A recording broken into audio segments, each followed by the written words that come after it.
Welcome back, Flyers nitty-gritty fans, to Getting Gritty with It with your host, Yariv, Wolok, my partner, as usual, Vasili Gianarakos. Vasili, welcome back. What's up, man?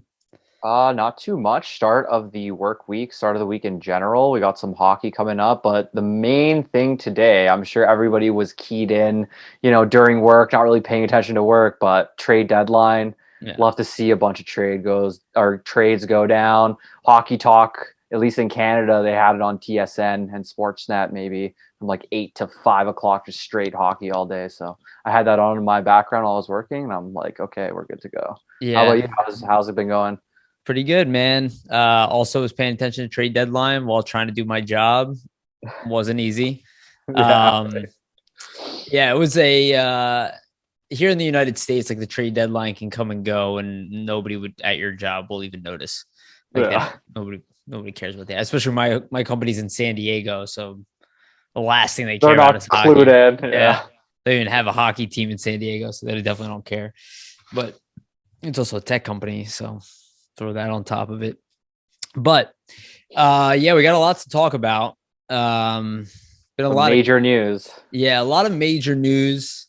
And then we had the press conference today too, so we should probably go through some of that also. But first, well, let me say this. Previewing this show, going to talk about Giroux, going to talk about the trade of Braun, Brassard, talk about maybe some other things that were going on at that time. Going to talk about Tippett's debut, talk about Provorov and Sanheim a little bit. The rumors have been going out there. Talk a little bit about, maybe some off-season strategy moving forward. And then we'll do like a little recap of the trade deadline. And then we also have a little bit of like draft odds, which is something I sent you earlier, the image. We'll go through that draft odds because I don't know if everybody's really aware of that stuff. But I thought it was interesting. Before we get started, I am going to say shout out to Jim Steaks, buy a cheesesteak, 3rd and South here in Philadelphia. They're probably still Flyers fans. We hope that all of you guys still are. It's been a very rough, tumultuous time. Go to Jim's, get over the Giroux trade with some cheesesteaks. Eat yourself into a coma and wake up when it's over. Though I have had some time to think about that, and I want to get into it. A more rational standpoint. First, actually, I always forget to say. I say this at the end, but please like, subscribe, and share. It's a humongous help to us. To hit the little notification thing too if you want to know about our stuff ahead of time. But it's awesome, and we've still going up in subscribers, but we'd love to go up even more. So, if you're not subscribed, or if you know somebody who listens that's not subscribed, please make them a subscriber. That'd be awesome. Okay, let's get into it. Claude Giroux officially says goodbye to Philadelphia, says hello to the Florida Panthers. The Philadelphia Flyers ship out Claude Giroux, German Rubtsov, Connor Bunnaman, and a 2024 fifth-round pick, unless I think it's a 2024 fifth-round pick in exchange for Owen Tippett, a first in 2024, which is top 10 protected, and a third in 2023. Vasili, I will let you go first. Thoughts, concerns, sadness, mild happiness. What are you thinking?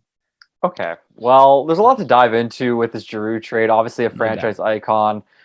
First thing I'd want to say, as somebody who grew up watching Giroux and his whole tenure, is it's officially the end of an era, the end of the Giroux era, and something new is beginning for Flyers hockey, it seems.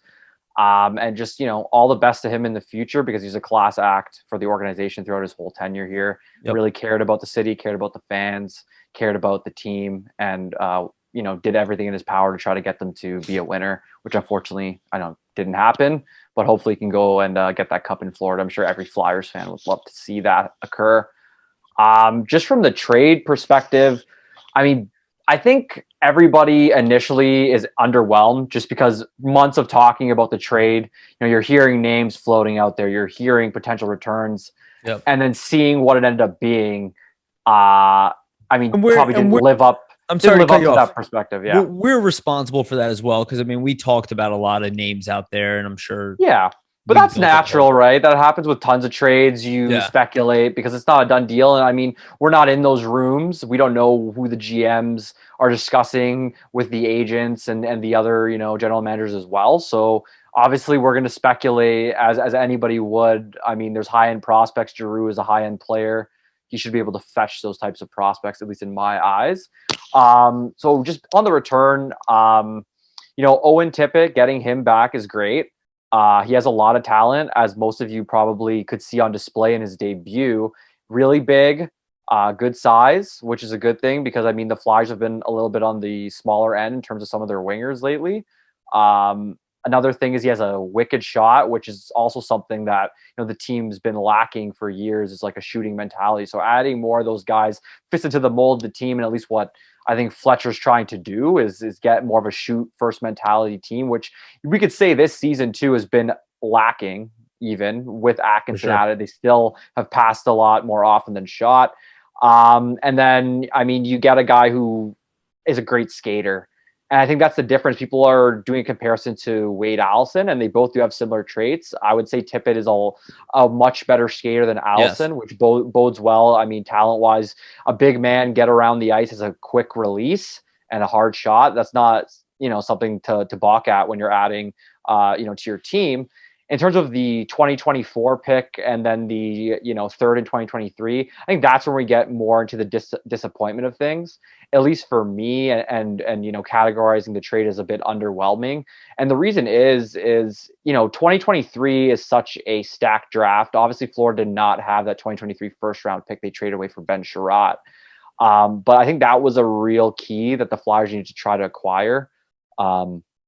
In this trade going forward, just because it's such a stacked draft, having two of those picks in 2023, you're almost guaranteed that you're going to hit on one of them for sure, which obviously helps you moving forward. I mean, the third round pick is good to recoup because they don't really have a second round pick in 2023. So me and Yariv actually were talking about this off camera. Now they'll have three 2023 third round picks along with the third they acquire in the Braun trade. I mean, they can maybe move up and get some more picks in the 2023 draft for a second round pick. So that'll be good. In terms of the overall trade, I just think underwhelming. You'd want to see more from a franchise icon. The way Chuck Fletcher handled it, we were kind of led to believe that his hands were tied because this was Giroux's choice, and this is the only team he was willing to waive to, which was the Panthers. And in a sense, obviously that's his right. He's played so well. You earn that NMC and that no movement clause as a player. You earn, the right to pick your destination. So I have no, queries with Giroux on picking his destination and doing that. It's just more kind of a disappointment from Chuck Fletcher as a general manager in the way he handled it, because I mean, you have months on months to kind of convince a player to kind of expand that list and at least give, one or two more teams to kind of help you out leverage wise and get you a better deal there. And I mean, it was rumored that the deal, I think, for Giroux from Colorado was Barron and a first round pick in 2023, which we saw Barron today get traded actually to the Canadians and a second rounder for Arturi Lekkinen. So it looks like they were ready to move on from him. I personally might have liked that deal better. Not to say I don't like Owen Tippett, but it's just a bit underwhelming for an icon and a franchise player that's been so important to your city for so long. And I think with so much time, and you saw this team was out of things since mid-January. You had all that time to convince Giroux to think about other teams. You not doing that, I think, like Fletcher not being able to do that is kind of disappointing and also concerning, maybe for future trade negotiations or other deals or other negotiations in general. And then also, I think another factor is you have Danny Briere in your pocket, a guy that used to live with Claude Giroux, and you still couldn't get him to budge on that. I mean, that would be concerning to me as well. So overall, underwhelming. You would have loved to see them get, I think, Samoskevich or Denisenko instead of the 2024 first, because it's just so far down the road. It's a 15-year-old right now. Like, it's not going to be helping this team, anytime soon whatsoever, unless they use it for currency to make another trade in the future. So, I mean, underwhelming, though I do like what I've seen from Tippett in a one-game sample size, which is not huge at all, and you can't base the trade off that. So what you hope is, as a Flyers fan, is that Owen Tippett impresses and, he continues to improve and shows that, he was willing to or willing of being a top 10 pick in that 2017 draft, and his talent kind of shines out with some new opportunities and more playing time with the Flyers. What do you think, Yariv? What's your reactions here? No, I think he did a great job breaking it down there. I do want to say the one thing about Fletcher. It's like it's not this one deal in isolation, and it's not really any one deal, because like if I look at all of his deals, I don't like majority of them. I think the Atkinson trade value wise was absolutely fine. Like, even though I think Voracek is a better puck possession player, right, than somebody like Atkinson. Atkinson definitely is more of a goal scorer, which we've seen this year. Obviously, Voracek only has like 4 goals, even though he has a bunch of assists. But he's definitely a play driver, something we are lacking. But he did get the cap hit down. We got an extra year out of it, but it's a very manageable cap hit for a good player like that. Yeah, and if you needed to move him, if you need to move him to something else arose, you could. I think the best way to put it is for Voracek Atkinson anyway. It's more like, Voracek makes the guys around him better, whereas Atkinson, I don't know if he necessarily would do that. Well, if he's a finisher, exactly, and it's something we needed. So I'm not upset about that trade. That one I can perfectly rationalize. I'd say it's fine. It's a good trade. It's a hockey trade. I'm totally fine with it. The Niskanen trade, 100% a win. Just knock out of the park, home run hit. You caught a team who was in a bad position. You took advantage of them. You got the better player for a larger cap hit. We didn't know that necessarily that was happening, but that was like a thing where it's clear cut win. You gave up a guy who, quite frankly, you didn't even know if you really needed to keep in Radko Gudas. Guy you like, but like, let's be honest, he's worse than Justin Braun. More physical, but he's not as good defensively as Justin Braun. And, you got him for a guy who's playing in your top pairing. Huge home run. Outside of that, though, you really look at a lot of Chuck Fletcher's moves, and it's not that they're like all horrendous or bad. It's just most of them you look at it and you're like, did you overpay for this? Because it seems like you did. And then you compile all of them together. Is that like, it's almost like I say this to people, right? Like, if I poke you once, you're not going to care, right? If I just go, hey, buddy, you're going to be like, okay. If I poke you twice, you're not going to care. If I sit there and I just poke you over and over again, you will want to rip my head off in like 5 minutes, right? And it's and that's kind of what's happening here. Is it's not one thing. It's a series of decisions kind of over and over and over again. Like even the NAK thing, right? Where it's a theme. It's a theme. Yeah, you lose them for nothing, right? Where you really didn't have to. Though you could make the argument that maybe NAK and McEwen have like the same value, So I'm saying, like, it's not. He's not like I was very angry after the Giroux trade, and honestly, and not because of the return necessarily. I'm more angry because, like, you talk about them not being able to convince him to do that. The reason you can't convince him is because you kind of soured your relationship with him. And people can tell me that that's not true.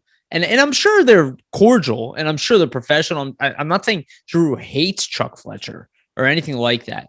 But like, I think there's some truth to the idea that the Flyers are not bringing him back, even if he wants to come back. And he knows that. So he's like, okay, well, I would probably have opened it up because I'm a UFA, so I can do whatever the hell I want to whatever you guys want.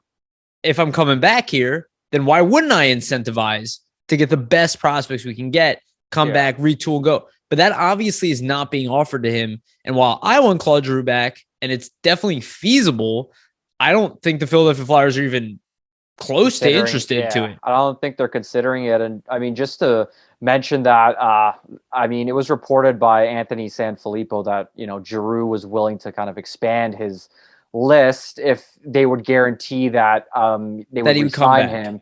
And then some interesting tidbits today, actually, that came out as well is Charlie O'Connor asked Fletcher, or Giroux, or not asked Fletcher, but he tweeted that Giroux was asked at the presser today if Florida was his only team he would waive for. And then Giroux responded saying, I think those details are going to stay private with Chuck Fletcher, but Florida was the top of my list if there's a team I wanted to go to. Another thing that came out is Joe Sakic said he talked to Chuck Fletcher about Claude Giroux. The Avs were interested, but Giroux ultimately wanted to go to Florida. And he was saying they maintained contact on Giroux for months. So there was something there. They just couldn't get, Giroux to cave on that. And I think it goes back to what you said there, Yariv, and you hit the nail on the head, is that, I mean, it looks like this is something that maybe with the relationship stemmed back to last season, because it was obvious that Giroux likely wanted to come back. Fletcher doesn't seem like he's interested in doing that. And maybe he believes the team needs to move on past a franchise icon like him. And I can respect that, because sometimes a team does need to change, but he's also your best player objectively. So you have to have a plan in place to replace him in that production, which we haven't really seen yet of what that plan might be. The thing is, it looks like Giroux probably wanted an extension back in the summer, but never got it. And that's where it begins to sour, as you're saying. And obviously we can't confirm if he wanted to sign back then. There's no confirmation from us on that. We don't have that, inside knowledge, but it just, from an outside perspective, that's what it kind of looks like, especially if that reporting from Anthony was true. No, I mean, look, I think it's, to be honest with you, I think it's kind of obvious, you know, like, I think it's kind of obvious. He's Mr. Philadelphia. Why would he be leaving otherwise? Like, I think, look, at the end of the day, I'm not going to freak out regardless. I've watched all my favorite players get traded. Same. It was bound to happen eventually that Giroux wouldn't be here. Like, it's not the end of the world. None of it is the end of the world. But again, it's one of those things where it's like, okay, another, not completely underwhelming, but you throw in the fact that we got rid of Rubtsov and Bunneman in a fifth. I get it. We're free. I get it. I understand the rationality behind everything. I'm just tired of being in a position where we are the team that is like, I talked about this all the time from the time I started this podcast. You want to be the team with leverage. You want to be the team in a great position. You want to be the team that wins the hockey trade. Clear cut. It's not going to happen all the time. Problem is most of the time we're like getting the secondary end of that. Yeah, it doesn't seem like Fletcher's the guy who's going to be winning those trades. He's not winning any trades. Yeah, and other than the few that we mentioned, and at this point in, like, how long has his tenure been? Almost 3-4 years. You should have more than that on your resume. Now, but let's go a little easier on him, right? Like the Ryan Ellis thing is still TBD. Like Phil Myers gets. I mean, I'd say that's a win. It's a win in the fact that he is the most talented player on the team. Or of the three guys. If he gets back healthy, that's really the the quantifying factor. Yeah, no, I mean, they all have issues, right? Phil Myers gets waived. I'm not sure exactly what's going on there in Nashville, but obviously his game is degraded to a point where his value has dropped considerably because nobody even snagged him on the waiver wire. Which is, think about that 3-4 years ago when he was getting that praise in the bubble. It's shocking. First play. Yeah, it's shocking. But I assume he's going to get traded, move on somewhere, and probably have some success. Nolan Patrick is just a series of injuries, and right now we don't know what's even going on with Ryan Ellis, and I do want to talk about that a little bit, but let's stay focused on here. I just look at this trade. I do want to say this, and that I was kind of like in the minority here. Like, I did hear a lot of negativity on Owen Tippett prior to him coming here. I am no expert on Owen Tippett, but I looked at the fact he was 22 when he started this season. He's 23 now. Very young player. He had, I don't know what, like 30 points collectively in like 60 games in the NHL or something like that. I think he had almost a point a game, like 65 and 60. No, in the NHL. In the AHL. I'm talking about the NHL. The AHL this season, he had a 1.5 point per game pace, which again, he's younger than Wade Allison and Tanner Lazinski. The guy is destroying the AHL. And I just looked at the way people were talking about him, and they're like, and again, this is not Philly fans. This is like some Philly fans, but really just like in the NHL. And it was like, bust, get rid of him. I'm like, sounds perfect. Sounds like a player that nobody has any idea that this guy is clearly much better than he is. And quite frankly, when he was drafted, I know he was projected to be like a 40 goal scorer, like a prime goal scoring guy. We'll see if he turns into that here, but I think even if he's a 30 goal scorer in the future, but we saw a lot of great stuff from Owen Tippett in that first game. And this is a game where he barely had an opportunity to practice with he didn't have an opportunity. Doesn't know the systems whatsoever, really. Yeah. Came in, fit right in, clearly was an element this team needed, and it was noticeable. And even the power play looked better with him on it. A lot better, immediately. And Morgan Frost looked a lot better with him, which they did say that they are friends. And I did notice there's some chemistry there already. And I thought, yeah, that was they good. played together in the World Juniors just a few years ago, and I mean, both had great showings. I think an interesting thing too with that, at least with Tippett and that part of the return, and why I think we should really be excited about that is, I mean, the Flyers power play has been bad for several seasons at this point, or underwhelming at least. Yeah. You see Tippett on there for one game yesterday, who has, a lethal shot. We can definitely see that. Hit the post. And I think it makes other teams think twice, because they know if you leave that guy open who has such a quick release, he's going to beat your goalie on a clean shot. And he's also in that age group. And this is where I do give Fletcher credit again. I know it's easy to shit on him, and we will do some of that on here. And if you've heard us shit on him already, but you got to give the guy some credit. He grabbed a 23-year-old developed player with a high he's pedigree. Ready for the NHL. And he's also in the age range of Travis Konechny, of Morgan Frost, of Ivan Provorov, Travis Sanheim, of Carter Hart. Like, he grabbed a guy that can fit in with that group of players. And we'll talk about wise too. Yeah, exactly. Like, we have older guys here. You're always going to have some kind of gap, but you got to get a core together of younger dudes, hopefully all around the same age, and hopefully they're all great. Who knows what happens down the line here? Well, that's what Fletcher said their goal was in his, not press conference the day after the deadline, but the press conference the other day. He was saying he wants to really get a core of 25 and under guys and start establishing that and what that is going to be here. So notice how he said 25 and under. Yeah. Notice how he didn't, and I want people to pay attention. Notice how he said 25 and under. He didn't go, oh, we want to get people 21, 22, or 20 and under, because guys in their early 20s are not developed products. And like, I'll say it over and over again. I don't care how many fucking articles you find on the line that say otherwise. You will not find hockey people saying that. It is absolutely ridiculous to think that people in their early 20s are developed. It's absolutely ridiculous. In any respect of life, I would say. Like, maybe your elite crop of players hit that point at 24 years old, especially their forwards. It happens. But again, they don't peak and then that's it. They keep getting better. They get better defensively. They keep going on. And a lot of those guys are like elite and generational talent that we're talking about here. Like, we're talking about average players to, like, there's good to great to really great to generational. We're talking about that group of guys, and a lot of the good to great players, they take time. Like, it's just a reality. So I am really happy about Owen Tippett. I do like him a lot. Obviously, you're nailed it with the fact that we wanted that pick in 2023. 2023. You nailed that pack. Now, we got the third in 2023. I would prefer to take their second in 2023, which is what he should have got there. And this is kind of the little details I'm talking about. It's like, I just feel like every single time it's like, dude, we want to win one of these fucking trades. Well, that's the thing, right? You're already not getting a Denisenko or Samoskevich. Right. And you can't pry like the second rounder. I would have given up on the pick, on both picks, if it was Denisenko. If it was just Tippett and Denisenko. Even, honestly, I would have gave up on both the picks if it was even Tippett and Mackie Samoskevich, because he's been good. He's been really good for Michigan. And then you have him in that Cam York connection that would go back. So, like, I don't know. I'm sure they tried, dude.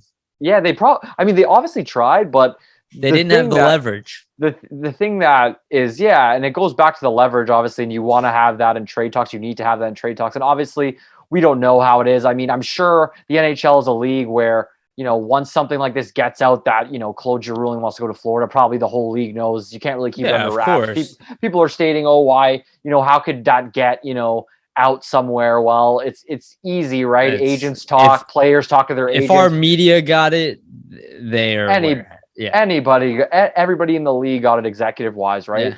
It's more the thing of just, and where I find that, like, I'm concerned about Fletcher moving forward, at least trade wise, because I actually do like the staff's drafting acumen, and that's more maybe kudos to Brent Flair because he's handling that. But it's just negotiation wise, like, you had, like, the team was out of it since January. You had 2 months to prepare for this. But like, no matter what Giroux wanted, you should have. And at the end of the day, you can't convince a guy, but you should have. But again, it's not an isolation. Like, you look at the Risto, you look at the Risto deal, you look at the Ghost deal, you look at the fact that he constantly overpaying, or paying max value to get whatever he wants. and we're not really a better team. Like getting and we're not receiving max value for a franchise icon. Yes, that's what I'm saying. It's like one after the next where you're kind of just like you become exhausted and be like, well, when are we gonna win one, Fletcher? Yeah. When are we gonna have a headline like Chuck Fletcher of an epic move? The thing is, GMs are smart, organizations are smart. They see these track records and they probably think to themselves, I want to be trading with him because chances are I'm going to get what I want and win the trade. Yeah, and if you weren't in a bad cap situation, which I guess we're kind of not as bad as people think, that gives you a lot more leverage. We don't even have that going for us anymore. You know what I mean? So it's a lot of red flags for Chuck Fletcher at this point for me. It's like it's mediocrity. It's not a night like people who think he's like completely incompetent. That's just not true. No. But it smells of mediocrity. It's like you're not the one, like the deal that Chicago made for Hagel. Yeah. Like that was a smart fucking deal. Yeah, Kyle Davidson looks like he knows what he's doing after that one. I mean, again, I'm not saying it's not gonna happen every time, but you want to have you want it to have one of those now. A handful at least. You wanted to get a second for Justin Braun. You know, you wanted to at least in one of the situations exceed expectations. And again, it's just like a player, right? Like you look at a player and you're like, okay, I know he's a good guy, but every now and then I want him to have a fantastic game, you know? And it's like, I'm waiting for you, Fletcher. Like you gave us a little bit of it, you know? But like since then, like you really haven't, you're kind of losing. Like you're making these deals and people are like walking around kind of scratching their head being like, okay, I guess they did the best they could. They just don't move the needle. They don't move the needle. That's the constant theme with his deals. But it's not just that. It's not just that. I want you to be the best GM. I don't want you to be average. We got to fix this shit. We do have to fix it. I just don't know if he's the one that's going to be better than average at this point. And that's why I'm concerned moving forward to the offseason, right? And this is what I talked about is that your team from a leadership aspect will always take on your identity. And I think about like even like you look at Eugene Melnick in Ottawa, he's not the fucking GM. He's the owner. You know what I mean? I forget the name of their GM. It's escaping me right now. Pierre Dorian. Dorian, thank you. Dorian is their GM. He's a pretty good GM. Yeah, he's not bad. They've been progressing. I mean, he's been like he was dealt a bad hand for a while there. Oh yeah, they've drafted well, I would say. Right. And again, I'm not going to come here and say that Fletcher and Flower and all these people are morons. I don't believe in that stuff. I'm just looking for a guy. Like I'm really looking to fix this. And you can be upset about Hextall and you can definitely make good points about the fact that being mediocre for long enough will damage your culture. And I think that was a great point by Isaiah. And I do think he makes a good point there. But when Hextall made some trades here where you're like, we won that trade. And it's obvious. I want more of that. That's all I'm saying. From him. I think he's on a short leash already. I think obviously he moved Rubtsov, which a lot of people have given up on, and that I was a big fan of his, but he's just not progressing here. It's not happening. Florida could turn him around, or maybe he's going to the KHL.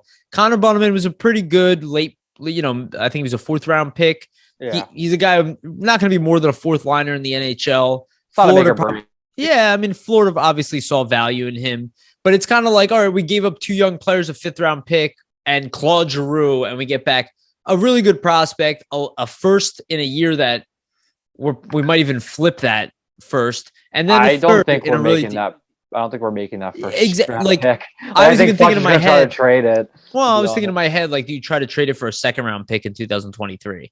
It's not going to be that big of a difference. You know what I mean? Because it's going to be like it's top 10 protected, but who the fuck cares? Like, what are the odds Florida in 2024 is going to be the bot? Like, maybe they'll be 15. Yeah. Okay. It's not going to be close to bottom 10. Yeah. They're not bottom 10 in the league, even close to that. They have a great cap situation. They have a great young core. They're not going anywhere. So, I just look at it. It's not a horrible trade. It's really not. But we didn't win the trade. We didn't clear cut win the trade. We didn't get exactly what we wanted.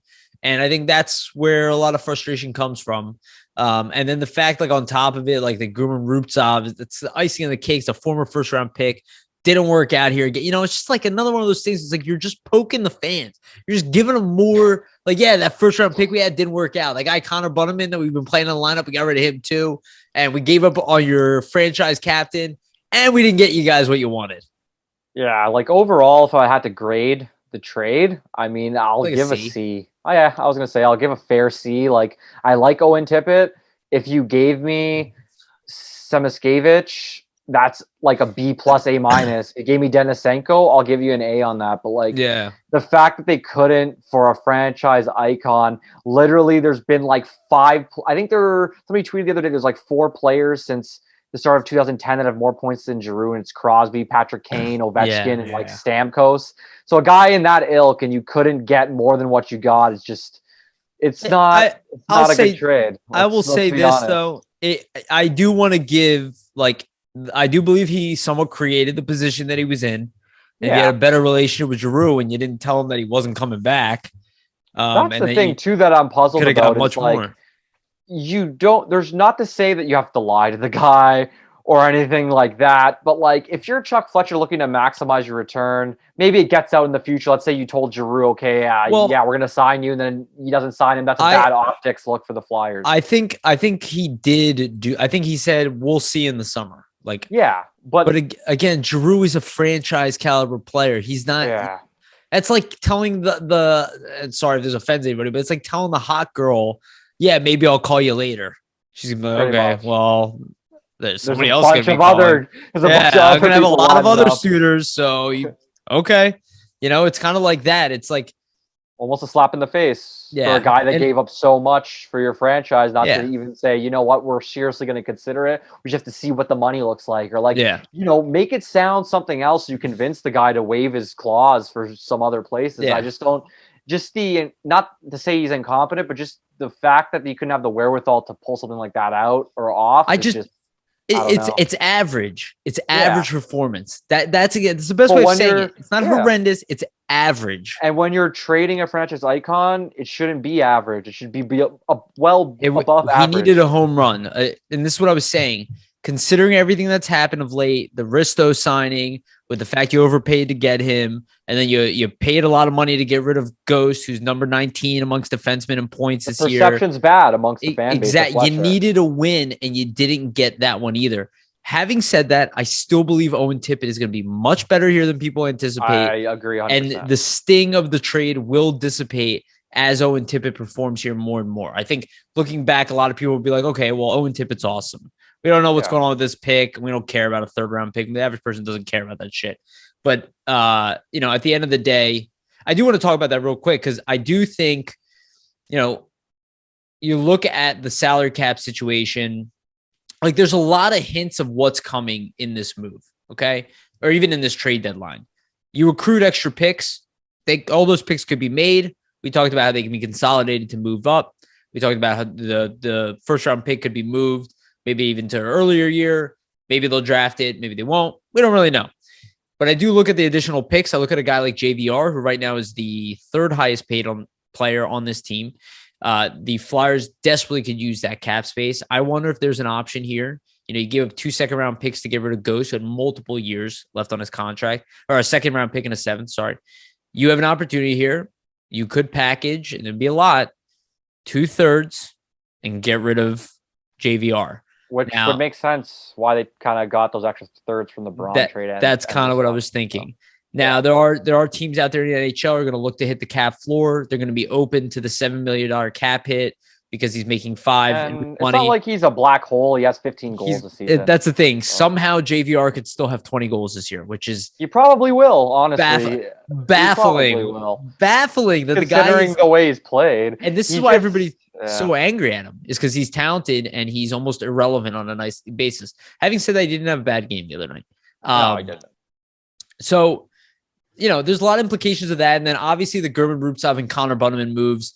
This was actually an issue for the Flyers. I don't know if everybody was really aware of this, but we were kind of at a high contract limit.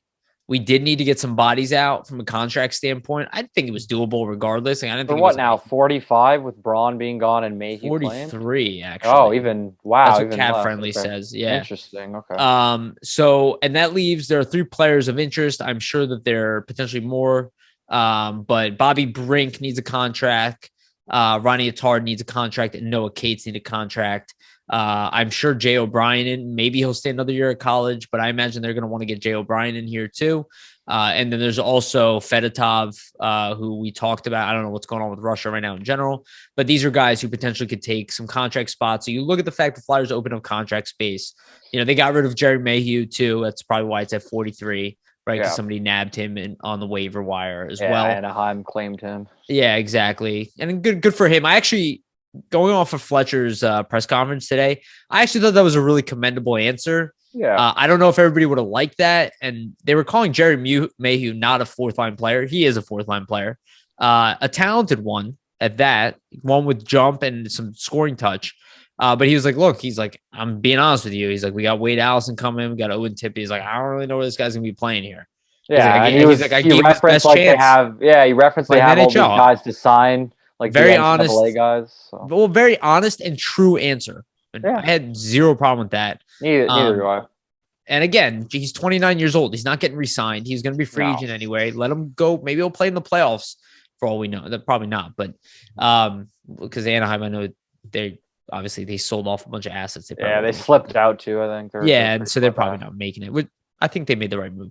They didn't get confused. We'll talk about it, but they didn't get confused by, the success they did have. But I do think that, there's implications of here that this move is not like a nightmare, right? It's not a nightmare move. It's just, again, it's like another poke that the fans didn't really need in the position that we're in right now. It's a very sensitive time. So let's move forward to the other moves, and then we'll recap. Excuse me. We'll recap Sunday's game a little bit. So the Flyers also traded Justin Braun to the New York Rangers, and I think this was clearly the highest return coming back because it went to a division team. Yeah. And if they traded a division team, it's because they're like, well, they're probably the only ones giving us a third. A little surprised about that. But it is a 2023 third round pick. So maybe there was an option for a 2022 2024. I'm sorry, second in 2024. And the Flyers opted to go with the third in 2023 just because it's such a deep, strong draft. It's going to be historically strong, at least in this might be era. Similar to a second in most other drafts. Anyhow. Exactly. And it's more immediate. So Flyers go with that. What do you think about the Justin Braun pickup or the Justin Braun trade? I mean, for Braun, I was kind of expecting you're going to get in the range of a third, second, fourth round pick. Obviously, they got the third round pick. We would have liked to see it be a second round pick. Yep. It's kind of surprising. They didn't need any cap on it, which is interesting. It is interesting because they could have, I'd imagine, and maybe they could have gotten a better return due to that. Who really knows? I'm not really disappointed because the third round pick for Justin Braun and plus all the years he played for you.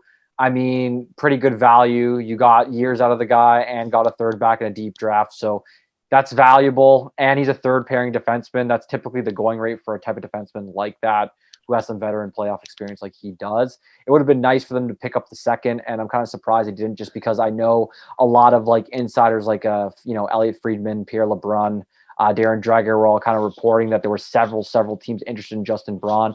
But maybe, just due to the volume of other depth defensemen that were available, like there were a couple other guys around too. So it's possible that's why. Our team has been very bad defensively this year too. Yeah, that too. So that's probably a thing that, they're holding against. Even though he wasn't, but yeah. He wasn't. But if you're a team, you're going to, key in and say, well, he's on your top pair and your team is not doing well. So, we're not going to give up too much in that case. I think also maybe the Leafs trade, the Giordano trade, because there was only a second given up there. So I think maybe teams if a second got given for Giordano, then you look at his statistics this year. I think that's kind of why. Yeah, and for sure. They ate 50% of the contract. Mm-hmm. Seattle also, though. You talk about Chuck Fletcher. Seattle's not they haven't done a great job with that team bringing him into the league. But they have a ton of draft picks. They have 30 picks over the next 3 drafts. Absolutely, but you can't compare them to Vegas because teams strategize differently. But they're doing a different thing. They're trying to build through the draft. It looks but they also didn't do a great job in negotiations. Oh no, Vegas did. This is what I'm saying. It's we need exceptionalism. I can understand being average. We all can understand being average. We're just not looking for that right now. We're looking for something more. If you were to hit a bunch of home runs, exactly. If things were going well, we'd be okay, we could. Now, we could say Chuck Fletcher's having a bad year. Okay. A lot of things went wrong for him. There is some room to give him benefit of the doubt. But if he does not have a good offseason and this team is not good next year and he's still the GM, people will be burning the place down. And I don't mean that literally, but you know what I mean. I just think that, I mean, if they get off to a terrible start again next year and they're out of it by Christmas, I mean, I can't see any way that he's around. He's not around and they're going in a total rebuild. Yeah, and Briere will probably be at the helm of that. Yeah, I mean, I wouldn't mind that at all. Well, just look at the other GMs who are players in the league. Or were players in the league. Dude, we talked about this. Iserman, Sakic. It seems like all the best ones. It seems like GMs of that ilk have an idea of what they're doing. Even Bill Guerin in there, he's done well. They come in, they're good like this, like immediately. Like maybe it's because they played the game, they understand it. Maybe and they built all these relationships, and they're not intimidated by people. And I don't know if Chuck Fletcher is, but what's the likelihood? He's a Harvard lawyer. He shouldn't be intimidated by anything. But yeah, but who's going to be more? Okay, who's more intimidating, Bill Guerin or a lawyer? Oh, 100%. But I'm just saying, Guerin. That's why I wanted Chris Pronger, dude. Yeah, I was like, when Chris Pronger was rumored here after Hextall, I was like, that's a guy you don't want to negotiate with Chris Pronger. I was like, you don't want to be in a room stuck with him. As a Harvard lawyer, he should be a master negotiator. But I guess I don't know. I'm not somebody who's that high on Ivy League. Like, I think a lot of that is overrated, and it's because. I mean, you work in tech also, but it's something we make fun of in the tech industry because you don't even really need a college degree anymore to be in the tech industry. You just need to be smart. So it's like I kind of look at that stuff and I'm kind of like, okay. I mean, but he also grew up rich. That too. I mean, his father was Cliff Fletcher. I mean, he's not going to a regular college. You know. Like what rich person? Like I remember you see celebrities going to like Harvard and all that. It's like you guys aren't geniuses. You just you're famous and you have a lot of money. Yeah, like they'll all take you into college.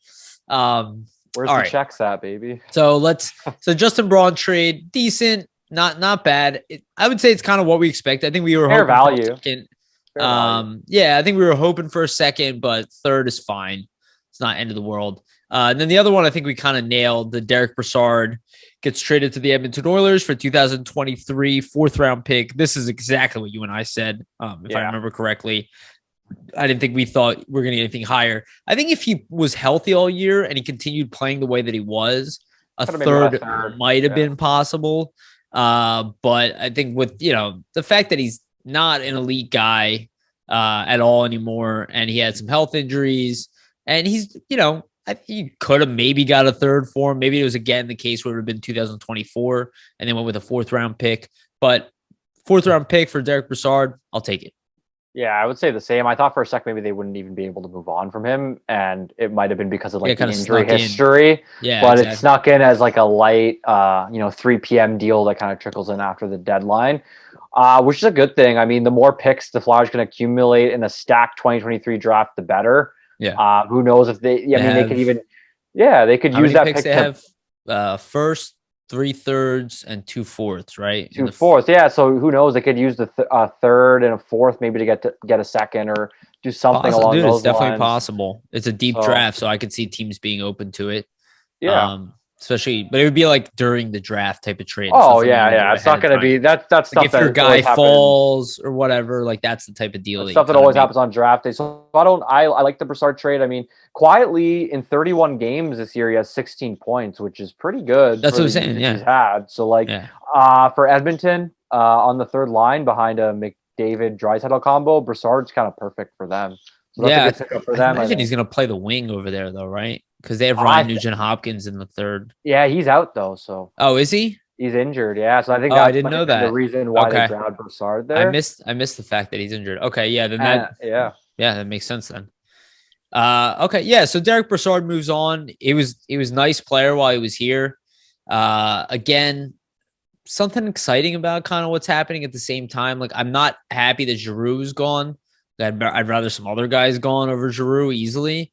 Yeah. But it was an exciting game. Regardless, it was like a weird feeling game, right? Like Flyers beat the New York Islanders in a game where, quite frankly, even at the end, I was like, I even said to my buddy I was watching it with, I was like, they're not going to lose this game. Like it never at one point felt like they were going to lose that game Yeah, against I the thought they had it Islanders. locked down. They played really well defensively. I thought honestly it might Maybe be their one of best game in a while. Yeah, I was gonna say it might have been one of their best full performances of the whole season, to be Yeah. honest with you. Just in terms of like a full 60-minute game, because what has been, the thing or the theme with the Flyers this season is they play a couple good periods and then collapse in the third, which they didn't do. And that's good to see not happen because you have a lot of young guys you want to kind of work those bad habits out of. The power play was highly effective. And I'd give credit to Tippett there because it seemed like part of it. Teams were respecting his shot because they know he has a cannon of a shot. And that's, what you get when you have a guy that has a heavy shot like that. The Flyers have kind of been missing. You get teams that are going to be wary of that. And I think that's a good step for the power play. I guess we'll see how they actually set it up next game, if they want to work him in on a different unit or if they like that look. Who knows? Maybe they just inserted him with who they inserted him with. I love I'm sorry, go ahead. Just to do it. But I'm wondering, I mean, I would love to see him and Frost on the power play because it seems like that's something that they want to build. I know in the press conference earlier after the trade deadline earlier today, Chuck Fletcher was stating that him and, Frost were line mates in the World Juniors. And one of the main things that he wants to see this season, or the remainder of it anyway, is to see Frost and Tippett continue to play together and develop chemistry. And he really wants to take a long look at Morgan Frost as well in an extended and expanded role. So that's good to hear from the GM, I would say. We don't have a choice right now because right now Scott Lawton is still there's nobody else, but you want to hear that with 20 or so games left, and there's not much to play for. You want to see young guys. So. Well, it sounds like Nate Thompson's going to be playing a game, which I think is a mistake. Is he? When? That's what Fletcher was alluding to. Okay. Because that part. Now they need to probably call up Tanner Laczynski at this point. Again, maybe they're a little weary just because of the history of injuries. Laczynski and Allison are essentially the best players on the Phantoms right now. Both of those guys are going to get a call up pretty soon. I would imagine that would find maybe Max Willman out of the lineup at that point. And maybe McEwen moves over to the left side. Maybe Tippett moves over to the left side and they move Allison on a line with Frost and Tippett. That could be a thing. That would be interesting. Yeah, Tanner Laczynski is probably going to play the Derek Brassard role because right now it was JVR, Brassard, and Atkinson. They're going to need to do something at that center spot. I guess they're going to move up Derek Brassard in the immediate future and then put Nate Thompson in on the fourth line. But I don't know how long Thompson hasn't played for a long time, and he's at the end of his career. Yeah, so they'll probably put Braun there, I guess, for now. Yeah, exactly. They'll move Braun up in the lineup, but that's again both temporary. So I imagine Tanner Laczynski is going to be called up. Yeah, I could definitely see that because he's been playing well in the AHL. I mean, I think it's got past the point where he's kind of got his conditioning back. I think that's kind of why they probably started him down there to begin with. Yeah. So I think they do want to see him get NHL reps. Unless Scott Lawton is healthy. Which he was practicing today, or a bit, I believe. I don't think with the full team on his own, but that's still, next game's encouraging. Tomorrow, right? Yeah, they play tomorrow. Which would be Tuesday. Sorry to everybody listening. So he's not going to be ready tomorrow. Probably won't be ready by Thursday. Maybe the weekend, potentially. Exactly. So I look at that. I'm like, okay. I was like, are you going to go with Tom? I mean, what the fuck is the difference? We're trying to finish at the bottom of the league at this point. Yeah, at this point, I mean, that probably helps that scenario. Overall, though, I mean, good to see the Flyers play a 60-minute game, squeak a win out. It's always good to see us beat the Islanders. You don't want to see the Islanders win a game. They against us. It was an entertaining game, man. It was a good game. It felt like you were watching a different team. Yeah. They out-hustled. There was energy about them. Yeah, they outshot the Islanders. They had a better power play. Carter Hart outplayed Sorokin. And is that the first time that the Flyers beat the Islanders in regulation in a while? It may be. I know they've been notorious to going to overtime and losing. They haven't been able to beat Sorokin in a while. In a long time. I think it's a positive just because you see the young guys like Farabee, Konechny, that Hayes too had a good game. Obviously, he's not one of the younger guys, but just there seemed to be more of an energy about the team, and maybe that Giroux trade kind of wakes some guys up and says to them, we need to step up. We need to be the contributors because I think that's what a lot of people are the saying. guy that's always been here isn't here anymore, and somebody has to fill the void. And that includes Voracek too, right? Yeah, exactly. And I Coots. mean, big game None of them are here. from Farabee with 2 assists and TK with 2 assists, and they seem to step up. So that was a nice line. Yeah, that line I played it. well. And I think they played. Honestly, I think that line played together a couple years back as well. So. Yeah. So they have chemistry, so it makes sense for them to go back to that. And Farabee seems to be able to play with anybody. Yeah, he's. I mean, he looks like he's gonna be like the next. I don't know, like purely elite flyer, but he's gonna be the next top line guy for them that emerges kind of out of the past few draft classes. And there's a reason why, on his way out, Giroux said, "You're going to be the one breaking my records," because he obviously thinks highly of Farabee. And I'm sure most players on the team think highly of him because he's a very talented player at a young age. I've been saying this for a while. Like, he is captain material all the way. Yeah. Like, he is not a guy. He even took Giroux's spot after the game. Giroux always gives the handshakes. That was Farabee. Dude, I've been calling it for a while. The guy is pure captain material. I still think next captaincy will probably go to Sean Couturier. And then after that, maybe. Yeah, but I do think Joel Farabee is he is absolutely captain material from a personality standpoint. Yeah, and then just to close out, I think Owen Tippett, the most promising thing that I saw from him is just his ability to get open for shooting opportunities, because he seems like a guy who finds those soft spots in the ice where he knows where to go and has the hockey sense to get open, which I saw a lot. And a lot of the times, I think some Flyers players, when they have the puck in the zone, they just don't know where to go and don't get open and don't create those opportunities. So it's nice to see that from him because it's an element they've been lacking. So yeah, looks like he had two shots. One off the post doesn't count, so 3 really. Okay, yeah, good call. Wow, and then one directly caused a goal on the power play, right? Like he shot it into a bunch of bodies and it ended up being a goal. I mean, Hayes' second goal. Okay, he only had 14 minutes. He only had 14 minutes of ice time, almost 15 actually. It's actually not bad. No, especially not getting practice. Yeah, not getting practice time or anything like that. Yeah.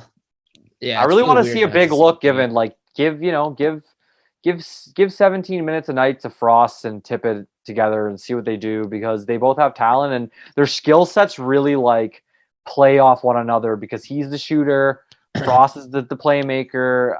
I mean, that would be a dynamic duo to try to develop. So I like Fletcher's thinking, at least in the after deadline press conference, stating that he wants to see them get an extended look together, because it makes sense skill set wise. Yeah, and I felt the team played well together. I thought York played a strong game with Provorov, actually. I think Provorov is starting to get over that, I guess, that hump he was going through. You're seeing a lot less mistakes in his game.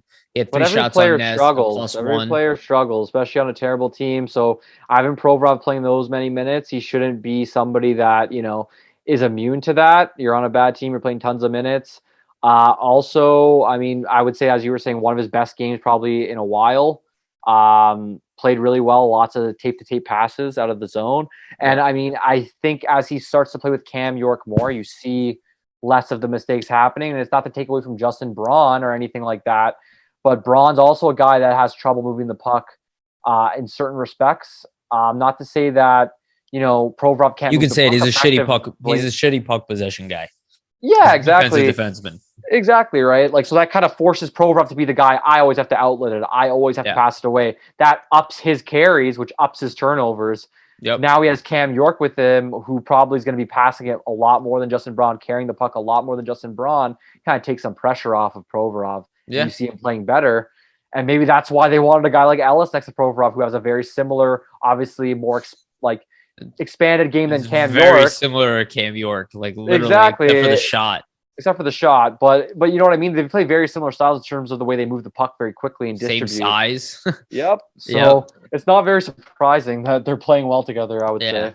And Carter Hart had fantastic numbers in the game. That's like a given at this point. I feel like we barely even talk about goaltending anymore this season. Yeah, because he's so reliable. He's a .963 save percentage this year. He gave 1 goal and 27 shots. Yeah. Good performance from him. So it was a nice win, though. I'm not gonna lie, winning is kind of a stinger because I'm like, I really just want to finish in the bottom 5. But that might not happen. I could see them going on a bit of a run here with this. Don't lineup. even say it. Don't even say it. It's bad to say that, but like I just see from the games, I see some tides turning. I know, and then Mike Yo is going to keep his job, and then please no, exactly. This is it. You don't want these scenarios. You want them to finish at the bottom, and you want Mike Yo to lose his job, and you want to pick in the top 3 and get the best player you can get. And then take that into next year where you're going to inevitably start over regardless. Hopefully we get Logan Cooley too. Yeah. Well, I don't know, dude. I don't know about a lineup right now that's going to be icing Nate Thompson and Patrick Braun as a third getting wins. Center. Actually, yeah. So there you go. Yeah. Maybe you're right. I don't know. Like Nick Sealer is going to be a bigger part of this team now. We still have Yandel, who's arguably the worst defenseman. There'll be some losses in there, that's for sure. Yeah, though he had an all right game too the other night, which is hilarious. He had 2 blocks. He had 3 shots on net. Only played like a little less than 13 minutes, but he's playing by far. I still don't know how he's on the first power play. That's never going to change. Blame the coach. Blame the coach. So yeah, without the power play time, he doesn't even break 10 minutes. No. So moving on from that, let's talk a little bit about Provorov and Sanheim. There are a bunch of rumors going on, and I saw people kind of pushing it online that Sanheim or Provorov, more likely Provorov, could get traded to St. Louis today by the end of the trade deadline. Now, I don't think that necessarily like what they're holding to. What they're holding to is that both of those players are available. Provorov definitely being available. And I just want to say this. If you watch the press conference today, there was not a very positive indication about Ryan Ellis' status. No. You don't necessarily get the sense that for sure he's starting the beginning of the season next year with the Flyers. In fact, and again, I have no idea, but it wouldn't be completely out of left field if the guy retires. The fact is he hasn't played at all. We have no idea what's going on with him. We have no idea if he's getting surgery, and all they're talking about is alternative solutions. We don't even know what his problem is. I've heard, groin and heel. I've heard different things. Who the hell knows? None of us can confirm anything. Nobody knows what's going on with him. Nobody knows. But, just to interject, I'll just say Fletcher literally, just for people who maybe didn't listen, he stated that Ellis is officially now out for the season. Though, yeah, I mean, we kind of already knew that. Charlie O'Connor asked him, I think. Yeah, asked him that. And then a decision hasn't been made on surgery. They're looking into more treatment options before that point, which that's concerning to me. Yeah, this is my point. Okay. Yeah, I know. So let's throw that on top of the rumors of we're trading Sanheim or Provorov. Last night, both Provorov and Sanheim both played the most of any defenseman on the team. And played very well. And if you look at the fact that they definitely wanted to keep Ristolainen, those are your top 3 defenders, with a humongous question mark over him. Okay. So let's say we trade one of them. Let's say we trade Provorov. The UFA market has John Klingberg as an available defenseman who's worse than Provorov defensively, good offensive defenseman, but he is not like a great defensive defenseman by any stretch. No, not at all. You have nobody else available as far as can play a top pairing role in 25 minutes. Like none. There are no UFAs that can do that this offseason. Unless I'm forgetting somebody, there's nobody there. You aren't, because there isn't much depth in the Hampus UFA Lindholm market. Well, Hampus Lindholm, who would have been the guy, he's gone. Yeah, right. Exactly. He's not available. Jacob Chikrin is available, right? Well, there's also going to be 32 other teams trying to trade for him. So yes, and he's younger, okay, and he also was like a minus 20 some whatever this year. So it's not like he's lighting the world on fire. Great young player. I'm not shitting on him. Same way I defend Provorov, I defend Chikrin as well. Okay, so that leaves you one option. What are you going to do? If Ellis doesn't come back, you're going to be bad again. If you're trading Provorov, if you're trading Provorov, you have a humongous question mark on Ryan Ellis, who's older. You have no way of replacing Provorov except for maybe Jacob Chikrin, and it's a maybe. Or some other trade where I don't know if you really want to get Chuck Fletcher hunting for deals when he hasn't been able to win a lot of trades in general. You nailed it. You literally nailed where my head was going.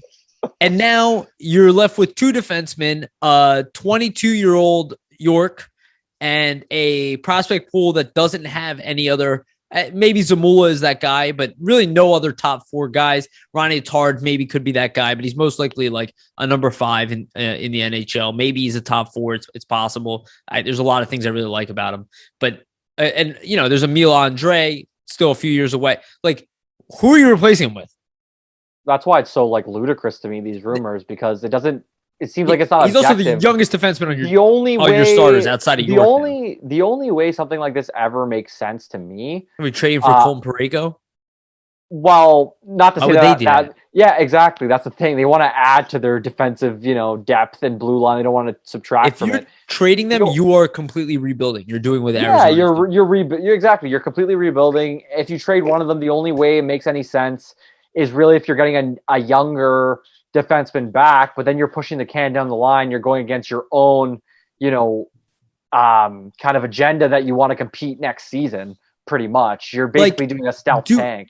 Let me where I think the source of this rumor is, and again, I'm not calling anybody a liar. Okay, that's not what I'm doing. I'm not saying these people are making it. They're reporting shit that they're hearing. Okay, and recognize there's some broken telephone always in every context, not just trade rumors. Yeah. Most likely, teams are calling about Ivan Provorov. And the Flyers are willing to listen, but they're not willing to trade him unless there's a huge offer that blows them away, which in most cases at a trade deadline is not going to happen because teams are trying to add to their roster. Yes, they're not going to give up any roster players. Yeah, I mean, let's say hypothetically in the offseason, there's some sort of trade and Provorov goes to St. Louis, and like you were saying, Colton Parayko comes back and some sort of young center prospect comes back, let's say. That could make more sense, I guess. But that's not happening at a trade deadline in the first place. So the fact it's being thrown out there is ludicrous to me. First of all, I mean, most people who listen to this probably know my perspective. I wouldn't trade Provorov. I wouldn't trade Sanheim. They're young defensemen. It just seems they're like literally in that age group we were just talking about. Where they're getting ready to break out and, be their consistent selves for a large portion of the rest of their NHL careers. Like, you're just getting over all these growing pains. What's the point of developing them to this point and then just giving up on them? Obviously, if the struggles continue for Provorov, then maybe there's a concern. But we even see with last game, a better game. You see him starting to kind of get it. More than last game. But a few games ago. But you see him starting to get out of it. Like, every player struggles. He's on one of the worst teams in the league. He plays top minutes on one of the worst teams in the league. Of course, he's not going to look good all the time. Like we were saying, now that they have him with a guy like York, who's more, stylistically fitted to the way he plays, he's looking a lot better. Maybe that's what he does need, somebody that fits, his mold and style of play more than instead of playing with a defensive defenseman like a Justin Braun or, other partners he had prior in his career that maybe didn't match up with him well. Yeah. I just think trading a guy that's not even 25 yet in Provorov and even 25 in Sanheim is just a mistake. And how many times have we seen, teams move on from young defensemen and it comes back, to bite them, right? Even 27-year-old defensemen like Shane Gostisbehere, who's number 19 in points amongst defensemen. And don't tell me it's because he's on the worst team in the NHL that his numbers are inflated. That is dumb. I'm being honest with people because that doesn't make any sense. Talent to work with. Yes, it doesn't make any sense. Players get inflated when they play with more talent, not less. That is what Shane Gostisbehere is. He's an offensive defenseman. They're not great at defense. They excel in the offensive game. And I wouldn't even say that Ghost, is like a top pair guy or anything like that. But a nice second pairing player, if you play him with a good defensive partner, that he can succeed. But he wasn't given that opportunity here. He was not to say he wasn't given the opportunity he was, but he was kind of pushed to be, be honest with you, minded. He lost his spot to Sanheim. Yeah. And he's not a right side defenseman, which we were using. Fair enough. They were looking to kind of match it up with a left side, right side, which I actually like the makeup of that. It makes more sense from a defensive standpoint. And Cam York, and Cam York, while he's playing in top pairing right now, will most likely be starting on the third pairing next year. With hopefully Ryan Ellis playing. If Ryan Ellis is still out, the Flyers are going to go out and get a veteran. They're going to LTIR at $6.25 million and get somebody. And you'll see maybe a Jeff Petrie, who was kind of rumored out there before. Somebody else maybe could be a even older guy. Not older, but around that age. But a UFA for a year contract, something like that. Just like $5 million. Kind of bridge something. I mean, like Goligoski. Like we've been preaching. Great, but for the last few weeks, if you trade Provorov and Sanheim without being 100% sure that Ryan Ellis can play, which they definitely are not, if they're still considering different He's also options never and don't played know about- 82 games. Yeah, I don't know about if they're Provorov gonna doesn't do miss games. Yeah, doesn't know about the surgery or the treatments, or don't really know the route they're taking, which tells me they don't know he's going to be back 100% at all. It's just a move that if you make it, it's just going to set you back even further, and you're going to regret making that trade. And I mean, if they do make that trade, I'm assuming that Chuck Fletcher won't be around much longer after the trade. I would say. No, I would say that nailed it. Yeah, That'll be the end for him. That'll be the beginning of the end, and then Yes. that just leaves whoever takes over, which will be Briere, A bigger, even mess worse to- position. So, I mean, the organization has to be smart. They have to really think about what they're doing here. Why would you allot all this time in developing these guys just to trade them away? Like I said, there's nothing wrong with listening to trade offers. Nothing wrong with teams calling you on players. That you're doing your due diligence as a general manager. If you don't listen, sure teams are calling for Joel Farabee too. Yeah, exactly. You're being reported on. That's what I mean. You're doing your due diligence, listening to those calls. And if somebody does blow you away, if somebody does blow you away and it's an amazing trade for one of those two, make the trade then. If it's that brings up a thought. Like, do you remember there was Joel Farabee rumors last year? Yeah. Why were there rumors? Right? Rumors because the Flyers wanted to trade Farabee? No, the rumors were because that's what teams wanted. Exactly. They're like, yeah, we want that guy. Doesn't mean they're gonna get him. I'm sure Edmonton's called about Carter Hart. You don't think that? Colorado fans didn't hear us talking about Newhook and Byram, and they're going, "Yo, get the fuck out of here! You're not getting either one of those guys." What do you think we would look at their roster and be like, "Oh yeah, I want Nicholas Aube-Kubel back." Yeah, literally. Yeah, I want Nazem Kadri when we're at the bottom of the league. I mean, I know with the rumors you feel the same as me. It's a bad move to trade either of them. I think it's a mistake. Unless you're getting if you're swapping Chikrin for Provorov and you're like, well, we need to be a little bit younger. Again, I don't know why Arizona would do that. Or let's say you get like I don't know. The only way I could see it really making sense is if at minimum you got to get a number 3 back, like a number 3 defenseman for a Provorov or Sanheim, and then you'd have to get a center prospect who like projects to be really good. That'd be the only way I'd do the trade. Because it fills the needs for you, and you don't lose in multiple. I dude, totally understand. Or if you're packaging Provorov and Morgan Frost, and you're getting an elite guy, like a superstar. Yeah, like that's the type of package you try to give up for. A guy like Jack Eichel or something like that. Exactly, or like a Draisaitl type or something. Exactly. Along those lines. Totally understand. I totally get that. But to get rid of him for picks. Or pennies on the dollar, even multiple positions. Yeah. It's like what Provorov is one of the rarest positions in hockey.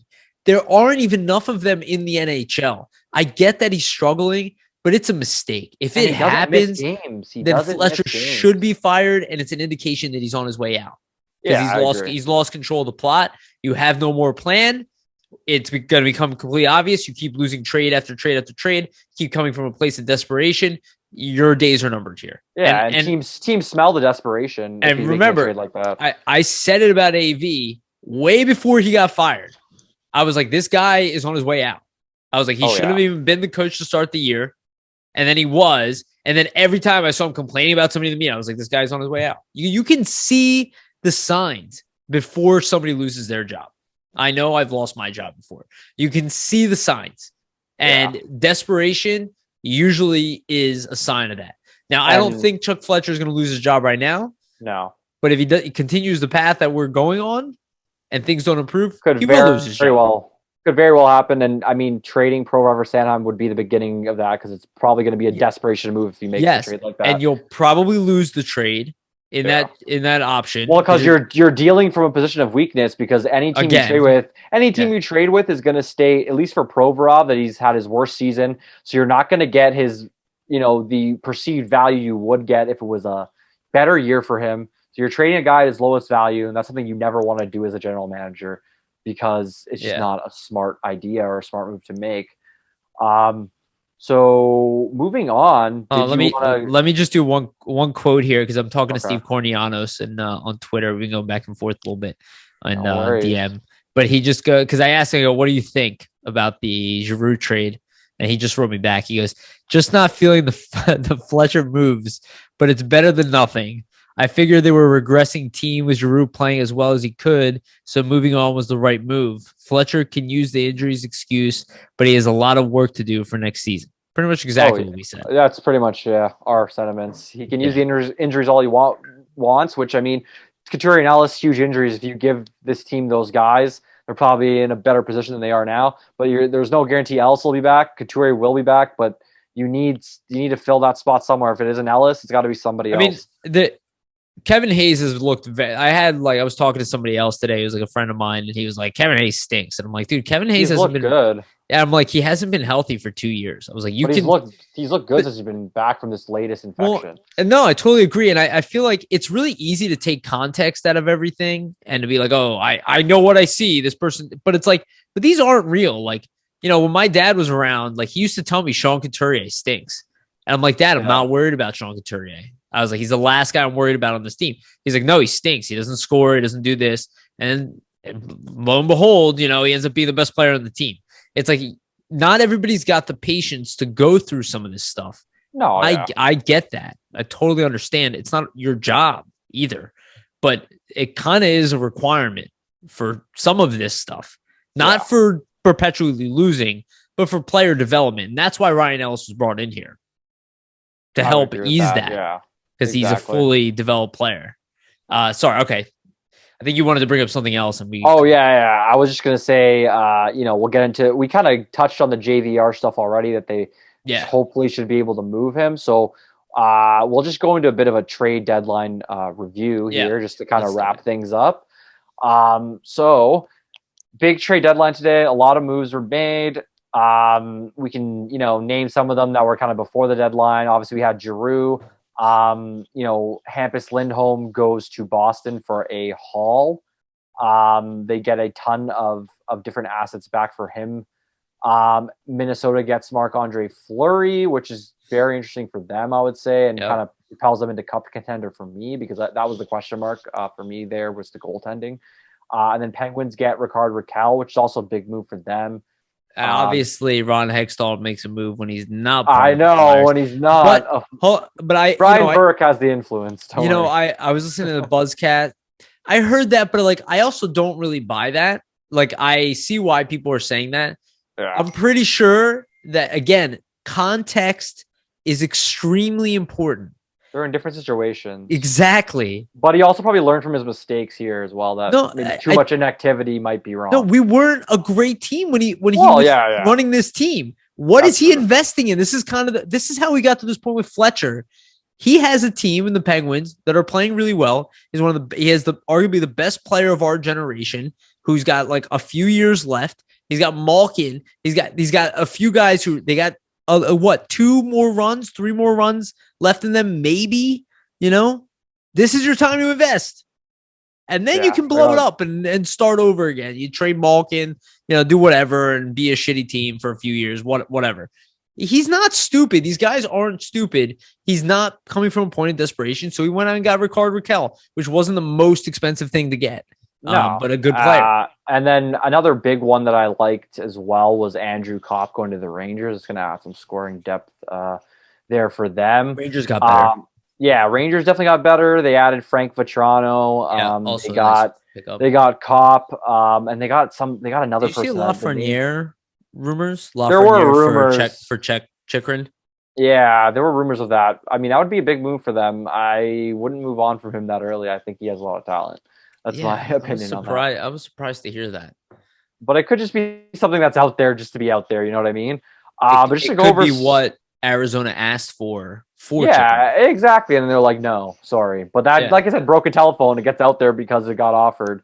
But just to go over some of the returns, if you guys missed it, first round pick, second round pick, first round pick in 2022, second round pick in 2023, second round pick in 2024, Urho Vakanainen and John Moore for Hampus Lindholm and Cody Curran. And then another deal I thought was interesting for the value perspective is just the Rickard Rakell. So it's Rickard Rakell from the Ducks. The Penguins receive him for Zach Aston Reeks, Dominic Simone, second round pick in 2022, and goalie Cal Klang. So that's interesting to me, just because the Penguins needed that scorer on their wings to kind of up their game a bit. Because Kapanen wasn't kind of pulling out. I think they could do some damage in the playoffs. Obviously, we don't want to see that, but it's a reality, dude. It just looks like it's a possibility. Marcus Johansson, or not Marcus? Yeah, it's Marcus Johansson. Marcus Johansson goes back to the Caps after back to the Caps. I like that for move Daniel for them Sprong, too, which he was playing well. But he's also a former first round pick. It's like, dude, you see that so often where like a first round pick just doesn't, he doesn't become like an elite guy. He's just like a depth player. And yeah, one that we mentioned earlier too in the pod, Arturi Lehkonen traded to the Avs from the Canadiens. Doesn't that seem like a lot? Yeah, Justin Barron, a second round pick for Lehkonen. Yes, actually, it does seem a lot, and it seems to me that line player on a bad team. Yeah, it really seems like Justin Barron could have been had for the Flyers. I don't know if that's a good or a bad thing, but they were willing to kind of give him up. Am I the only one who'd rather have Owen Tippett over Justin Barron? I wouldn't mind. I feel like it's equal to me because the Flyers have need. So this is the reason why it's equal. I think that Tippett has more. It looks like he might have more talent, like raw talent, than Barron, and might be more of like an impact guy on a game-to-game, shift-to-shift basis where like, okay, team's got a key on him. He has that big shot. But for the Flyers perspective, they need more depth on the right side. So like getting Barron would be good for that. But they also need like offensive minded players. Yeah. Yeah. Like a punch. Game breakers, basically. Yeah. Which I think Tippett has the potential to be that. I don't know if Barron does, but it's just more of the depth thing with the right side. I would take Tippett over Barron. Yeah. Would you rather take the second in 2023 over a first in 2024? I think I'd rather take the first. I'd rather take the first. I mean, this is the thing. And use it for something. If you compared the packages, like this is the thing. If it was Barron, like a first and that second for Giroux, let's say, like a first round pick. Yeah, and the second. Then I would like that deal more. But if it's not, if you don't get the first and the second, then so first. No. So we're saying first in 2023. No, Barron, let's say first in 2024 because they didn't have their 2023 either, right? Who, the Avs? Oh, they had it. They just didn't want to trade it. Oh, they had it. Okay, so let's just say 2023 first, a second. Let's say 2024, and Justin Barron, or Owen Tippett 2024 first, and the third in 2023. Yeah, you'd rather the Barron. I'd rather the Barron if you get the first and the second too. Just because the 2023 first is pretty like lucrative, and then you have two of them, and if you really like a guy, you can move up with that. And, yeah. There's just so much different shit you can do. That's the changer, though, right? So yeah. I don't know. Like, I feel like people are so hard on Tippett. If it's the trade, like, let's say it's Arturi Lehkonen trade but it's for Giroux instead. Yeah. Like, that's like Barron in the second, and that's all. Like, I would not do that. I'd rather do the Tippett easily. Yeah. I just feel like I get why people are so high on Barron. I mean, like, I don't have that much experience watching him.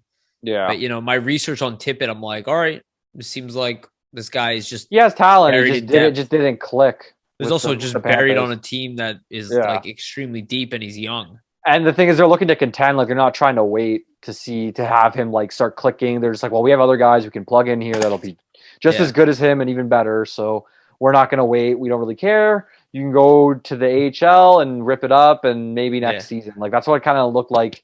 Their plan was with him. I think they were using him as I think they knew for a while that they were going to use him as trade bait. Yeah, I could see that because that's why what I mean. You look at their team. Who do you think was the winner of the deadline from just Bruins. Like moves made? The Bruins. Okay, I like that. And the Why reason do you say that, one, I don't think they're good enough to win a cup. But one, they made a move that is permanent. Yeah, and Hampus Lindholm is very good.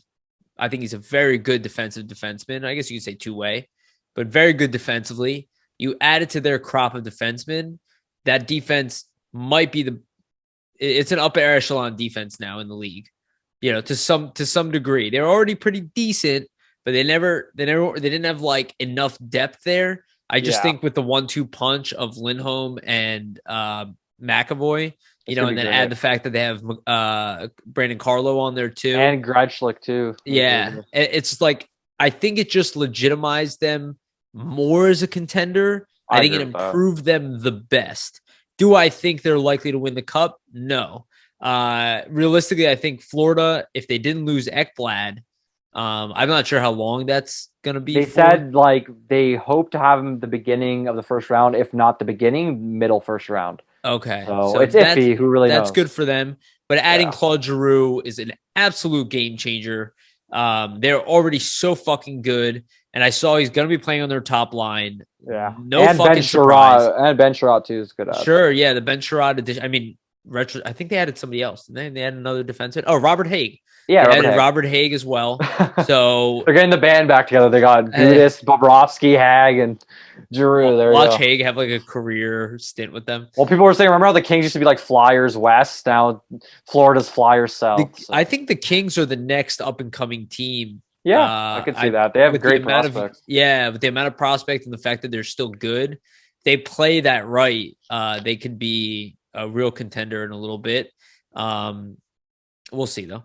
But I really liked the Panthers. I think, I think Colorado will probably get what's his name back? Landeskog. And they're obviously just stupid deep at this point. They made good additions too. So Carolina got Max Domi, which I thought was a nice touch. Yeah, that's a nice. And I think if any team's going to fix him, it'll be them and Rob Brind'Amour. Yeah, so you're not wrong. I could see that. I actually think that they strategically grabbed Domi, knowing that, because like think about what happened with Kotkaniemi. No, not Kotkaniemi. Tony D. Yeah, Tony DeAngelo. Like they don't give a fuck. They're like, no, they're just like, we have a great coach. It's gonna work. Exactly. Yeah, this is what the Flyers need to do. This is what my fucking point is. Hey, the Flyers could have grabbed Tony D, but didn't. So, and he's a Philly boy, so they could have got him. No comments. I personally would have done it in a heartbeat. I would have, yeah. For my winner, I would say, let's just say he moved to North Carolina for a reason. Yeah, exactly. He's openly conservative, which nowadays is like you need to get your head chopped off. I know. From what I hear, he's kind of an asshole too. Like outside, that's what they say. They say he almost got into a fight with his own teammates, which is not a good sign. But haven't heard a fucking word since he went to out of Carolina. Yeah, pretty much. Only having a fucking fantastic year over there. But so winners for me for the deadline. Yeah. I would say biggest winners probably Colorado. Reason is they're already like the best team in the league. Literally, they are first overall. Sure. But that, and then you add in Josh Manson, who's a really good, second pair defenseman, and will be good in the playoffs because of that physicality. And you get in Cogliano in there as well, and Nico Sturm. Oh yeah, the Cogliano, I like that. I like that for the PK, and he's had a lot of playoff experience. So like just those. I don't like the Sturm trade. I think they're gonna lose that trade. The Sturm for no, Yost. I think they're gonna lose it. I just in the long run. In the long run, I just think for this playoff run specifically, it's good because he's more defensive minded, and I think that was their problem last year in the playoffs, where they would let a lot of back-to-back goals happen, especially in that Vegas series, and that would kind of sink them. So have a guy like that you could put out, and he's going to be. Minnesota kind of improved their team for sure. Yeah, they did well. I really like the Avs moves just because they didn't really disrupt anything. Like they added in guys that are depth guys. They know their roles. It's not going to be anything that's going to be like too huge for them, but it's guys that will help in all areas. And then second for me would be the Rangers. Rangers improved, yeah. Vetrano, Andrew Dadonov was traded. Did you know that? Yeah, but it's after the deadline to Anaheim to free up space. So basically, it's a weird thing. We'll get into it though. Ryan Kessler. Yeah. Oh, he's on. Because they're LTIRing it, and because Vegas needs space. Place. It's super weird. But yeah, Rangers, Kopp, Vetrano, Justin Braun. I mean, that's a good trio to improve them. But yeah, that whole Dadonov thing was they couldn't get the trade in time at the deadline. They didn't get it in. But technically, you can still make trades after the deadline. The players just won't be eligible for to play in the playoffs, which Anaheim doesn't give a fuck because they're not making the playoffs, so they're going to take Dadonov and play him in the regular season, whatever. And they're not making the playoffs. He actually might be a good pickup for them in the end because he underperformed. It's not bad, but really the reason Vegas did it is because they want to try to activate Stone while Eichel's in the lineup, but they Yeah. wouldn't have had the space to do it otherwise. So for them, it makes sense. Yeah. Because you'd rather have Mark Stone than fucking Dadonov in your lineup. So. Yeah. And I think understand it. Anaheim did a good job of picking up a bunch of assets. They're But obviously still retooling. I also think Vegas is kind of screwing themselves in the long run because I think they're developing a reputation that they don't treat players the right way. Oh, they just they just trade everybody away after they just acquired Dadonov in the offseason and just traded him away like the next trade deadline. Like players don't like things like that. So yeah, we'll see. It's not a good reputation for free agency. Like if I was a player, I wouldn't sign because I'd just be like, I'm going to get traded in 3 months anyway. So yeah, dude, it's definitely going to be a problem for them at some point. Yeah. And then did you want to dive into our last topic here on the draft? I do. Hold on. Give me 1 second. Sure. I feel like we're missing something else here that like a big forgot trade? to talk. Well, we talked about Minnesota a little bit. Yeah, the Fleury trade. Then we talked about Johansson. Jack McBain was traded. That doesn't really matter too much. There's really not much. I mean, Nick Leddy went to the Blues. Oh, yeah. Nick Leddy. Again, Detroit just... Oh, I remember what I wanted to say. I did mention this earlier, but that Hagel deal for Chicago, while they're not a better team, the ability to get 2 first-round picks and get 2 pretty good prospects in the process with Boris Kachuk and Ty Radish for a guy who has inflated. And they're like value. NHL ready at this point. They've taken a while to develop those guys. Yeah, so. and obviously this could be the best that Hagel is. Like, I don't know if that's the case. He seems pretty young. He just seems like he's way exceeding expectations.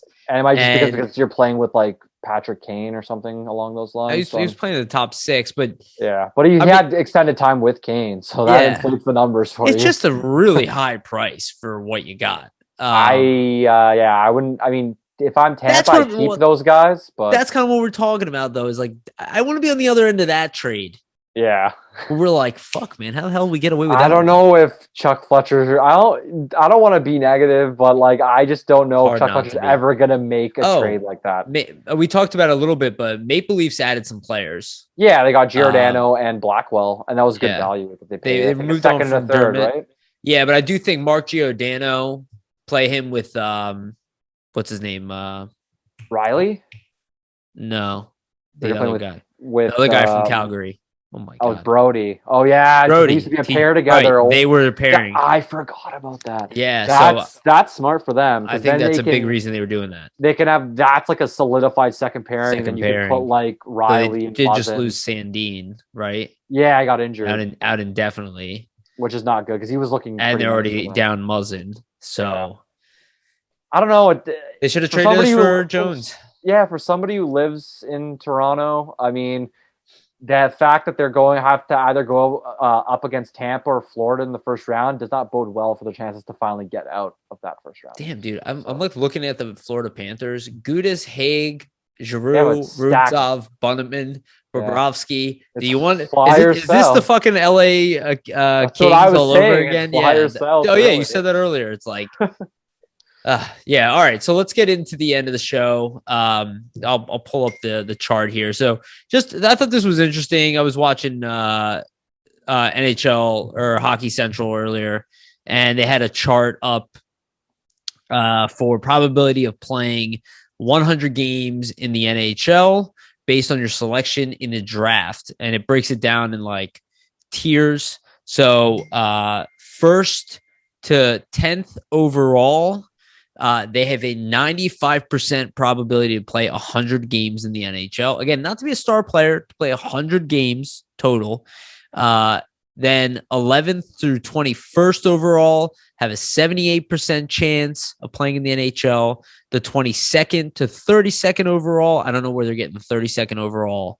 Oh, I guess there's always been a 32nd. Never mind. Stupid comment. 22nd to 32nd overall percentage. 60% of a chance to play 100 games. And then in the second round pick, you have a 42% chance. Third round pick has a 27% chance. Fourth round pick has a 21% chance. Fifth round pick has a 17% chance. Sixth round pick has a 16% chance. And seventh round pick has an 11% chance. Very interesting. Higher than I thought. And I think these numbers have actually gone up in the recent generation. Like, I imagine if you did these statistics like for the early 2000s, it wouldn't be as high. Yeah. It would not be as high. And now I think there are more young players playing in the NHL because of the salary cap. That too. And I just think that younger guys are getting pushed into the league a lot as well. sooner. Yes. Because before they're also more talented. That too, yeah. They're more NHL ready. And just different game style. It's not as physical anymore. So I think teams aren't as scared to put a young guy in because they know like he's not going to get clobbered. Like in his first like stint in the NHL versus you play in the early 2000s with the clutching and the grabbing and just the hitting and the headshots was so different. Totally. I'm sorry. I thought it was interesting that chart just because it kind of speaks to a lot of the times NHL front offices, they're not gauging the fact. Obviously they want to hit on their first round picks. They want to be good players, but for an NHL team, if a guy plays in the NHL they drafted, that's beyond the first round, that's a success for them. Well, and because it's so hard to play in the league, there's only a certain number 100%. Of spots. Like you realize, 10th, first to 10th overall, like Nolan Patrick is in that 95 percentile. Yeah, that played in the NHL. He just had a fuck ton of injuries in the process. But look at Oscar Lindblom is 5th overall. Yeah. That's a crazy pick. Flyers have been very good. I was actually arguing with a friend today about later their picks. Their drafting is good. He's like, who cares about 3rd and 4th round picks? He goes, all those guys are like NHL bound. I was like, or AHL guys. He's like, none of those guys have a chance. I was like, Elliot Denoyer, Zayd Wisdom, Tanner Lazinski, what's his name? Obviously Oscar Lindblom, Fedotov, Kolosov, McLennan. Ethan Sampson this year. Upside. All of them look like they have upside. That's the thing, it's like it's not like this assumption that these guys aren't playing. Like none of them project to be star players. Maybe McLennan might end up being. He's a guy who dropped just like Lindblom, guy who was initially a first round pick caliber guy and dropped. But it's just not the same anymore. Excuse me. A lot of times these guys in the lower end of the draft, they're more a work in progress than they are. Like if you get drafted, you have NHL upside. Like just even 11% chance. Can the teams fix what's wrong with your game to make you an NHL guy? Like with Lindblom, the skating. Why Kalinuk, by the way, was a late 7th round pick. Yeah, that's the thing, right? So Ronnie Attard. With a lot of the Flyers drafting, I think the point why we brought this up, is that the Flyers actually have drafted well. If you look at it from this perspective, they just picked up some top picks, some high-end picks. But in terms of guys actually making it to the NHL. From their handful of picks based on that chart, they've been pretty successful. If you look at the percentage relative to what most of those picks, become in those rounds. So absolutely it's successful. And the one positive I think we can go out on, at least for this episode, is that, as fans, we probably weren't, super excited with the Claude Giroux return. You would have liked some more, value out of some of the deadline deals like a Justin Braun. The one thing you can hang your hat on, at least with his front office, when it doesn't seem to be trades and trade negotiations, is that they draft very well. And if you don't agree with that, just look at Minnesota, because Brent Flair was in charge of their drafting for many years. And most of their roster that is now considered to be a Stanley Cup contender are Brent Flair draft picks. So the fact that he's handling that for the Flyers is a positive. And that's, but again, in the Cole Caulfield skip, again, it's one of those things that I keep saying it's a poke. It's like another poke. That's a poke. I like York though. So I do too. And that's the thing. That's what I keep saying to people. I go, just because Cole Caulfield is awesome doesn't mean York isn't awesome. No. I get arguably, I mean, with the Flyers defense, I could understand it. I can understand the pick and rationalize it. Yeah. The last thing I want to say about this chart though is I'd be very interested to see if they had a point per game breakdown of here, what you can expect from actual performance. Maybe I'll go full nerd and get 10 years of draft stuff and just do it myself. I was gonna say, I imagine the numbers are very much lower than being in the NHL for 100 games. Oh, for sure. Yeah. You know what I mean? It's interesting to see. Yeah. But also fascinating. All right. I think that's everything. Vasili, anything that you want to tell people about that you're working on? I just had an article come out on Sunday looking at Chuck Fletcher's press conference, going over the Giroux trade, stuff like that. So read that if you haven't gotten a chance. I really appreciate it. We'll have another article up probably some point within the week as well. And hopefully we see some, good play from the Flyers coming up here in the next week. Awesome. Yeah, all right. Thank you, everybody, for listening. Really appreciate it. Hope you guys are doing all right in this trade season silliness. Don't lose hope, Going through a lot of general managers, we've gone through a lot of coaches and a lot of players here. It's like there's positives to look at. There are positives. And if quite frankly, if this continues, I mean, some people will get the rebuild that they've always wanted, which I don't really want. But then, realistically, like this can't continue like this forever. You look at a team like the Buffalo Sabres, they're in such a horrible position now. Even they cleared house. So. Yeah, like Arizona, they're perpetually bad, and even they have positivity. Let's hope we're not this story for that long. Yeah. Because I don't think anybody really wants to be it.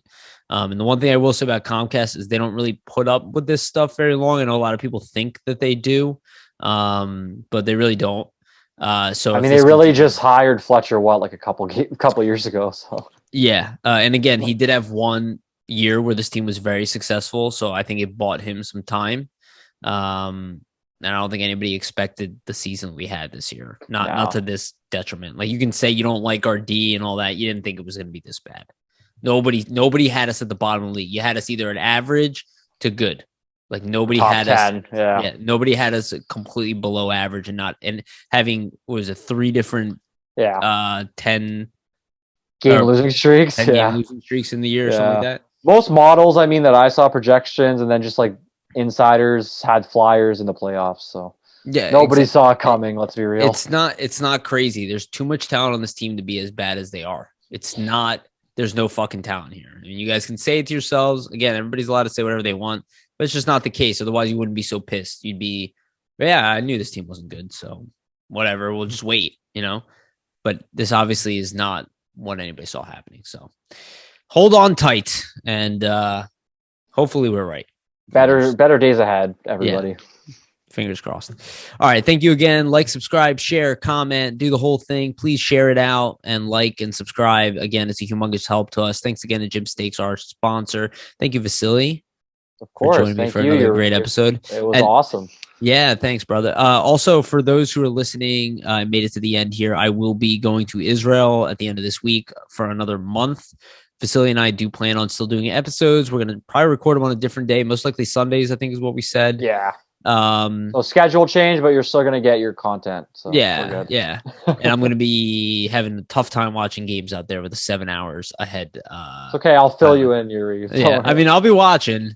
Either I'll be watching late at night or I'll be rewatching the game later in the day. But obviously I'll be back for, playoff time. And actually I'll be here right back for the beginning of the playoffs. And then we're going to start talking about lottery draft and all that nonsense from there. All right. Thank you, everybody. We love you. Thank you for listening. And remember, always stay